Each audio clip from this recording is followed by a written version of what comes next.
Hi everyone. This morning just going to look at a few select questions from exercise 7B and 7C, both looking at combinations of transformations and just a couple of different types of question structures, and I'll look at the class pad as well and show you some tips and strategies you can use if you're using a tech active task. So looking at the first question here, we've got from 7B, this is question 2. There's a number of parts, there's 6 parts you have to do for each of the questions. So I've just picked out one of them, part C, and we're going to do each of these transformations. The first part asks you, write down the equation of the image attained when the graph of each of the functions is transformed by, and then there's 6 separate transformations. When tackling these types of questions, if we're using image notation, start with your original points, x, y. So for the first one, a dilation of factor half from the y-axis means that we're going to multiply the x value by a half. When we look at the second one, part 2, dilation of factor 5 from the y-axis, that means that we're going to be multiplying the x value by a 5. And you notice that when you've got a dilation, that if it's in the or from the y-axis, you multiply the x values, and if it's from the x-axis, multiply the y values. So it swaps over there. Continuing on, part 3, we have dilation of factor 2/3 from the x-axis. That means we're going to go 2/3 times the y value. Everything else stays the same. And then part 4, we've got a dilation of factor 4 from the x-axis. So we get 4y. And then part 5, we've got a reflection in the x-axis. Now reflection means that we're just multiplying it by -1. So this one is in the x-axis.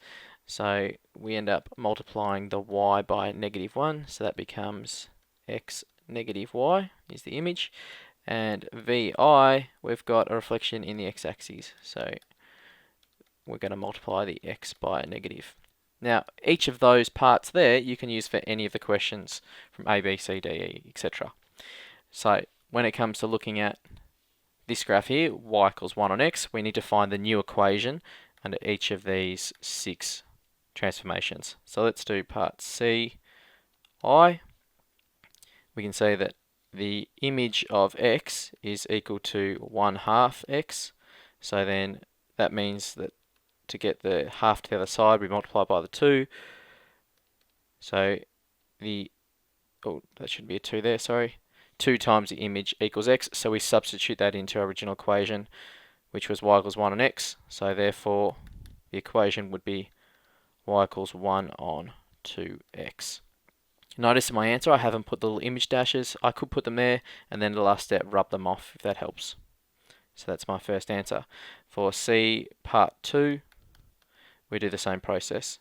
So we've got up here 5xy, so there the image of x equals 5x. So therefore, to get the 5 over, we divide. So the image over 5 equals x, or that's the same as 1/5 times the image. So substitute that into y equals 1 on x. I end up getting y equals 1 on x divided by 5, which is just 5 on x. If it helps, when you get a fraction in a fraction, think of keep, change, flip. 1 divided by x on 5, you'd flip it to the reciprocal 5 on x. If we keep going this process, we've got part 3, 2/3 y. So then C3 would be y dash equals 2/3 y. So then we'd times that by 3, so it'd become 3y dash on 2 equals y. Sub that into our original equation. And then, as always, we should get y by itself. So times the 2 over, so we'd get 2, can go up the top, and then divide by 3, we'd get 2 on 3x. And if we keep this pattern going to question C, part 4, we've got 4y, so y dash equals 4y. So y would equal y dash on 4. So when we substitute back into the original equation, which was y equals 1 on x, we end up getting y on 4 equals 1 on x. So we times the 4 over, y equals 4 on x. Then part 5, part V, we've got a reflection, so y dash equals negative y. So then times the negative 1 over, we get negative y dash equals y. So sub that in, negative y equals 1 on x. So therefore y equals negative 1 on x. And lucky last one, CVI. We've got x dash equals negative x. So then negative x dash equals x. So y equals 1 on negative x, which is negative 1 on x. And you go, oh, there you go, they look the same. So let's have a look at our class pad, and just to double check to make sure we've done that right.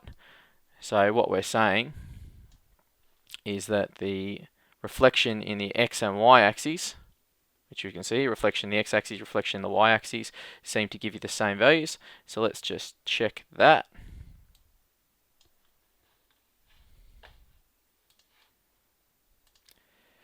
And I seem to have lost my Word document. Where'd you go? There it is. Alright, so let's sketch our graph. I might go to the graphs and table actually. Let's go graph and table and clear all. So if we type in 1 on x and negative 1 on x, let's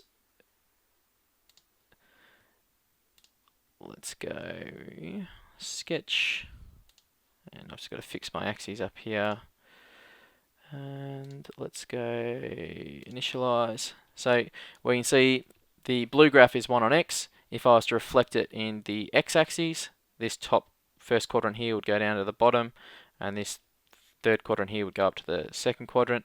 Whereas if I flipped it in the, or reflected in the y-axis, this first quadrant would go over here and this one go over here. So they both look exactly the same. If I reflected in the x-axis or the y-axis, a hyperbola like this would look exactly the same. So my answer is correct. And then let's move to a separate type of question. Okay, so same process. You can use these red things here. Just set up your image notation, x, y, and then to the new, what happens from all these transformations. And then this little x, this 1/2 x, you'd say the image, x dash equals that, and rearrange to get x by itself, sub into any given equation. So these red things here will stay the same for A, B, C, D, E. Okay, and even these first parts of each of the questions will stay the same. You just then have to sub them into different equations as we go through. Alright, let's look at a question from 7C. Now I'm going to do the same question twice using the two different techniques, or two different notation styles. So this one is giving you a root graph, y equals root x under each of the following transformations. I've just picked out part F. So a dilation of factor 2 from the y-axis followed by a translation of 2 units from the negative direction of the x-axis and 3 units in the negative direction of the y-axis. There's a lot going on there.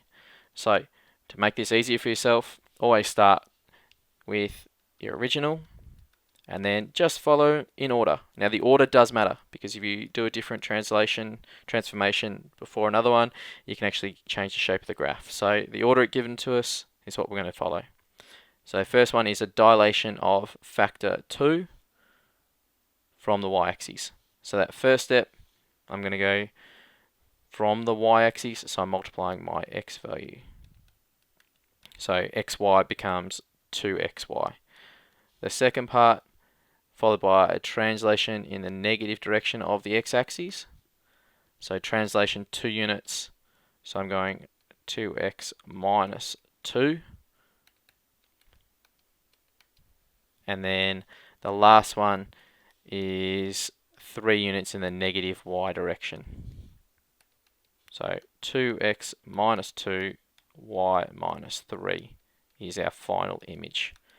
Okay, so Final image, 2x minus 2, so let's go the image of x equals 2x minus 2, and then it's rearranged to get x by itself. So I'm going to plus the 2 over, equals 2x, and then I've got to divide that by 2, so I get 1/2 of x dash plus 2. Then the y dash, or the image of y equals y minus 3, so y dash plus 3 equals y. My original equation was y equals square root x, so I need to try and substitute these new values for x and y in here. So y would become y dash plus 3 equals the square root of 1/2 x dash plus 2. Alright, and then final step, let's just move that 3 over, and notice I'm also going to take the dashes off because this is a new equation. So I'm going to write y equals 1/2 x plus 2 all in the root sign, and then I've moved that to a minus 3 over the end there. So that's my final answer there. Alright, let's look at the same question using function notation. This will actually help us when we're trying to put it into our class pad. So if we look at the top part, we have our final equation here. But instead of writing y, I'm going to write f of x this time. So f of x is the square root of x. That's our original question. And then undergoing those transformations, I end up getting, I'm just skipping ahead because I know what I'll end up getting towards. So the original was f of x. That goes to 2x minus 2, f of x minus 3. And then when we do the sort of not transformation, when we make this the image here, when we rearrange to get x as the subject, we find that the x value was equal to x dash plus 2 all divided by 2. So there's my x value. So when it comes to our class pad, what we can do is we can actually define. So if we go to, I'll show you the steps, go to main, keyboard, math 3, we can define a function, f of x equals to the square root of x, and that tells our calculator to remember that f of x is always looking at root x, so I can substitute in values. So just as an example, f of 4 equals 2, because calculator's subbing in 4 for x. So having done that, I can say, well, now this original function, I want to substitute in all this junk here. So x plus 2 all over 2, and I also, for my y value, I've got the function minus 3, so I'm going to put a minus 3 at the end there, hit enter, and there's my equation already done for me. Okay, so square root of 2 times x plus 2 all over 2 minus 3 gives us the same value as this one here.